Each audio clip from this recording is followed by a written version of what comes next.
Praise the lord. Christmas ભાઈએ તથા બહેનો, દિવ્યદાન સંદેશમાં તમારું સ્વાગત છે.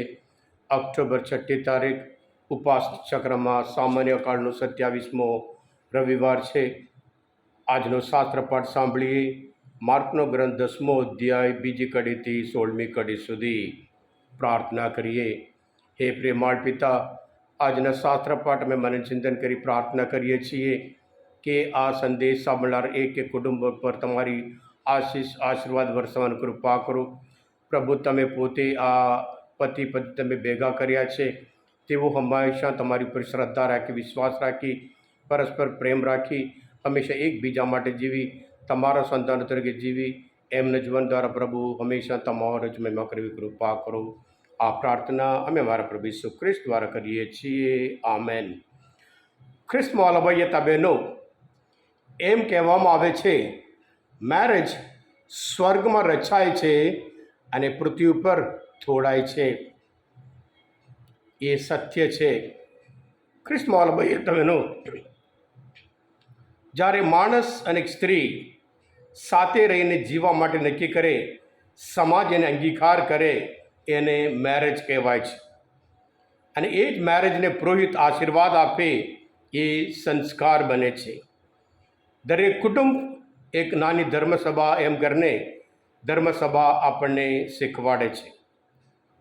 જ્યારે તેઓ એકબીજા માટે જીવે, એકબીજા પર પરસ્પર પ્રેમ કરે, ક્ષમા કરે અને એવી રીતે જીવે, એક સંસ્કારમય જીવન જીવાય છે. પણ જ્યારે તેઓ પરસ્પર પ્રેમ રાખવા તૈયાર નથી, ક્ષમા કરવા તૈયાર નથી, એ જીવન નરકમય જીવન બને છે. હા કૃષ્ણવાલા ભાઈતા બહેનો, આજના શુભ સંદેશમાં ફરોશી આવીને પૂછે છે કે છૂટાછેડા આપવા માટે શાસ્ત્રમાં છૂટ છે? પ્રભુ જવાબ આપે છે. પ્રભુ કહે છે કે સૃષ્ટિના પ્રારંભથી ઈશ્વરે માણસને નર અને નારી સર્જેલા છે. આ કારણથી પુરુષ પોતાના મા બાપને છોડીને પોતાની પત્નીને વળગી રહેશે અને એ બંને એક બની જશે. એટલે પતિ પત્ની બે નહીં રહેતા, એક જ બની જાય છે. જેમને ઈશ્વરે સાથે જોડ્યા છે તેમને માણસે છૂટા ના પાડવા. ખ્રિસ્તવાલા ભાઈ બહેનો, ઉત્પત્તિના ગ્રંથમાં પહેલો અધ્યાયમાં આપણે જોઈએ છીએ ઈશ્વરે માણસને પોતાની પ્રતિમૂર્તિ રૂપે એમના સ્વરૂપમાં એમને બનાવ્યા. પછી માણસ એકલો રહે નહીં, એના માટે માણસમાં બરાબર ઊંઘાડે છે અને એની પાંસળી કાઢી અને એને એમાંથી એક સ્ત્રી બનાવે છે.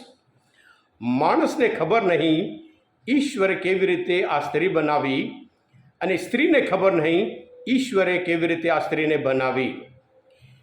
એ મર્મ છે. મર્મ તરીકે ઈશ્વર પોતે રાખે છે.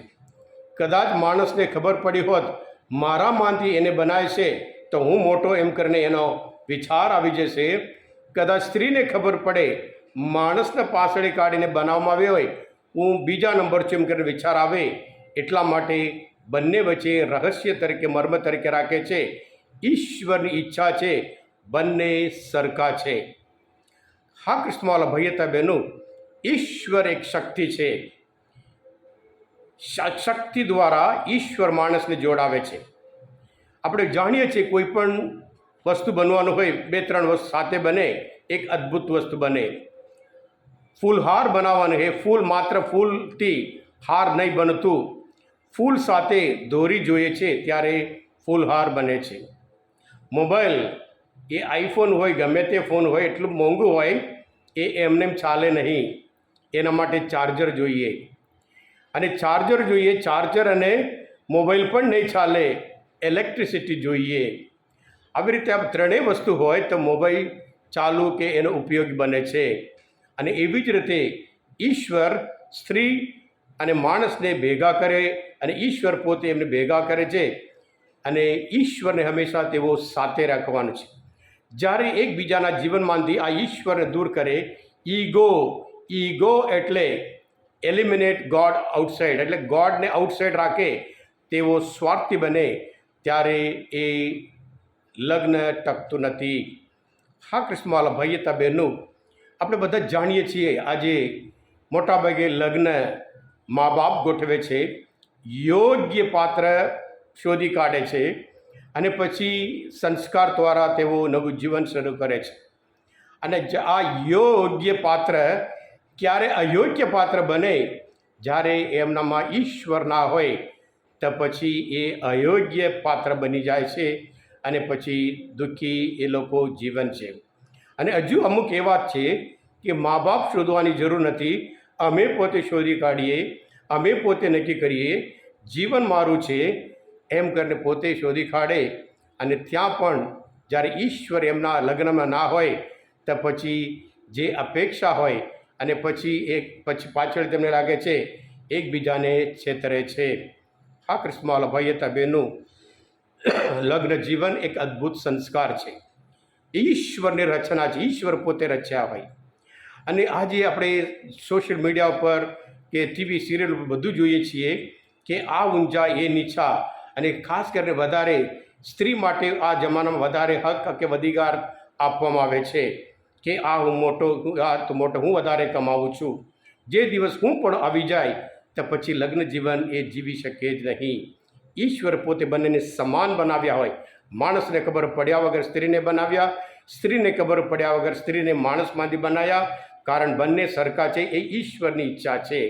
એટલે જો ઈશ્વરની ઈચ્છા હોય અને હંમેશા ઈશ્વરની ઈચ્છા પ્રમાણે જીવન હોય અને એમની વચ્ચે માત્ર એકબીજા પ્રત્યે પ્રેમ અને એકબીજા પ્રત્યે ક્ષમા, એકબીજા પ્રત્યે માન જોઈએ છે. બંને એકબીજા પ્રત્યે માન આપવાનું છે.